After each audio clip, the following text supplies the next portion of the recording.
વડોદરાના ખોડિયાનગર વિસ્તારમાં આવેલા વૈકુંઠ 2 ખાતેના પવિત્ર ઓમ નર્મદેશ્વર મહાદેવ મંદિર ખાતે શ્રાવણ માસના પ્રથમ સોમવારના પાવન અવસરે વહેલી સવારથી જ દર્શનાર્થીઓની ભારે ભીડ જોવા મળી હતી। શ્રાવણ માસને હિન્દુ ધર્મમાં ભગવાન શિવની આરાધના માટે વિશેષ પવિત્ર માનવામાં આવે છે, જેના પગલે મોટી સંખ્યામાં ભાવિ ભક્તોએ મંદિરે પહોંચીને ભગવાન નર્મદેશ્વર મહાદેવના દર્શન કરી પૂજા અર્ચના કરી હતી। શ્રાવણ માસ દરમિયાન ભક્તો દ્વારા ભગવાન શિવની વિશેષ ભક્તિ કરવામાં આવે છે। ખાસ કરીને શ્રાવણ માસના સોમવારનું ધાર્મિક મહત્વ વધુ હોવાથી શિવ મંદિરોમાં વિશેષ પૂજા, અભિષેક અને આરતી સહિતના ધાર્મિક કાર્યક્રમો યોજાતા હોય છે। ઓમ નર્મદેશ્વર મહાદેવ મંદિરમાં પણ શ્રાવણ માસના પ્રથમ સોમવારે ભગવાન શિવની વિશેષ પૂજા અર્ચના કરવામાં આવી હતી। આ પ્રસંગે મોટી સંખ્યામાં ભક્તોએ ઉપસ્થિત રહી ભગવાન મહાદેવજીના દર્શનનો લાભ લીધો હતો। આ અંગે મંદિરના મહંત રાજેશ ગિરીશ ગોસ્વામી મહારાજે જણાવ્યું હતું કે શ્રાવણ માસ ભગવાન શિવની ભક્તિ માટે વિશેષ મહત્વ ધરાવે છે।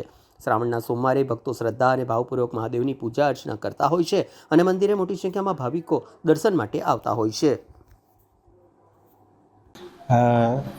નર્મદેશ્વર મહાદેવનું આ પ્રાંગણ છે અને આજે શ્રાવણ મહિનાનો પહેલો સોમવાર છે।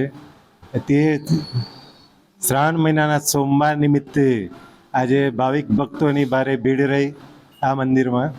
અને નર્મદેશ્વર મહાદેવ એટલે એક જાગતા મહાદેવ છે। અહીંયા જે કંઈ પૂજા અર્ચના કરવામાં આવે છે, જે કોઈ બાધા રાખે છે, એની બધી મનોકામનાઓ પૂર્ણ થાય છે। ઓમ ત્રંબકમ યજામહે સુગંધિ પુષ્ટિવર્ધનમ ઉર્વારુકમિવ બંધનાદ મૃત્યોર્મક્ષીયમૃતાત। આ ખોડિયાનગર વૈકુંઠ 2 સોસાયટી એમાં નર્મદેશ્વર મહાદેવનું આ મંદિર છે, બરાબર। મારું નામ છે રાજેશ ગિરી ગોસાઈ।